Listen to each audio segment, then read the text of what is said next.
Welcome to the technical training Creating a Case, presented by Casework and Recovery Planning. This is the second in a series of technical trainings for our updated CAS portal. We're going to walk through the creation of a case. We're not going to cover how to do the interview or the paperwork. For that, we'll want you to refer to the Direct Client Assistance Fundamentals and the Job Tools. We are going to just take a moment, though, to look at the two phases of direct client assistance, immediate and supplemental. The immediate assistance you evaluate and provide on scene to those qualified clients. The immediate funds are loaded on a client assistance card right there on the scene.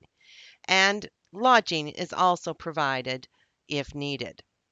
The supplemental assistance is the second phase, and that will be covered in the recovery planning module, which is the next in this series of trainings. This we are going to evaluate during the follow-up process, so we're not going to cover that. Supplemental funds address a specific recovery gap, and they reload the funds to the qualified client's client assistance card. So those are the two things, but we're going to look at as a DAT team arriving at the scene, talking with that client, doing our good interview and supporting the client, giving them information and guidance, and activating a CAC right there on the scene. And we'll probably be doing that using mobile CAS. This is the mobile version of CAS that you can use on your smartphone or on a mobile tablet. You can load the CAC right there on the scene, and that really is the preferred way to do it.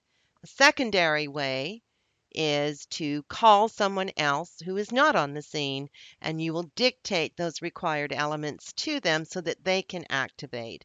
And we would only want to do that if there was a problem with you accessing the mobile CAS. Mobile CAS now has the fields necessary to support the FISCO review. And we're still going to go ahead and record the full case details on a client intake worksheet. Those details will be entered using the full version within 24 hours. Required fields include the qualification criteria, 2 Red Cross responders verifying the livability, affirmation of client consent, and more. The fast track reflects the updated direct client assistance price list. We're going to document supervisor approvals and possibly document RDO exceptions in rare cases. It all starts, however, with the 3 eligibility questions. So let's go and create a case and just see how this works. All right, so here we are at Mobile CAS. We've logged in and we're going to go ahead and create a new case record. So here's our 3 qualification questions. Is the home livable or not livable? We'll say not. Does the client have a place to stay tonight? And we'll say that our client does not. And do the household members require support with recovery? Do they accept direct client assistance?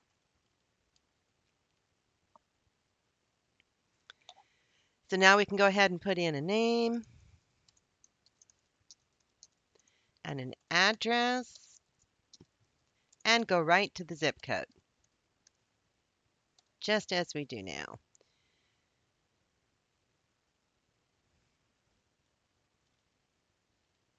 And that's going to go ahead and fill in the county and the city for us. We need a phone number. And how did we identify the client? We're going to use a driver's license here, of course, with an expiration.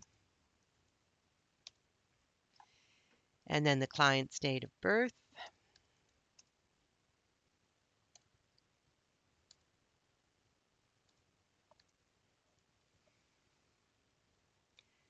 And how many people are living in this home? We'll say we've got a family of 4. Now we're going to record the client's consent.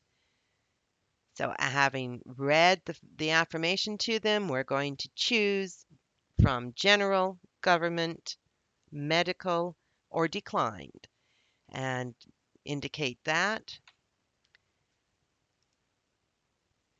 Who verified the livability? In this case, it's going to be 2 Red Cross responders, could also be the fire department or emergency management.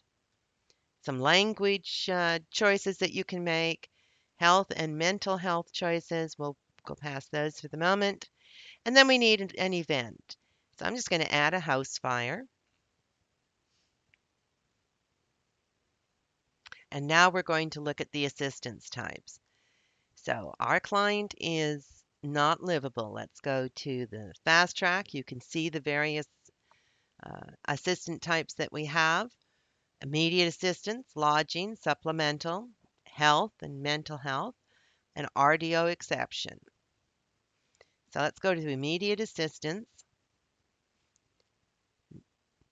and we're going to select not livable.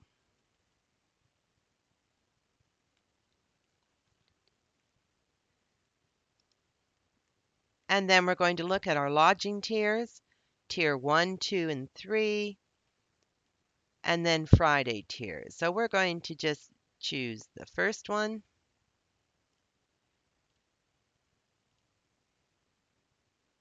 And scroll on down. So we have not livable per person. We need a quantity of 4 for that, for our 4-person household. And 4 people in one room is our standard. So it would be 1 issuance of the lodging tier. And here's our grand total. We now need a proxy number. And we would also we could include some interview notes if there was anything specific that we needed to get in immediately with the activation. We've got a place here where we can select that casework follow-up is needed. And of course, we're going to offer that to every client. And here's a blank for inserting the interviewer name. That would be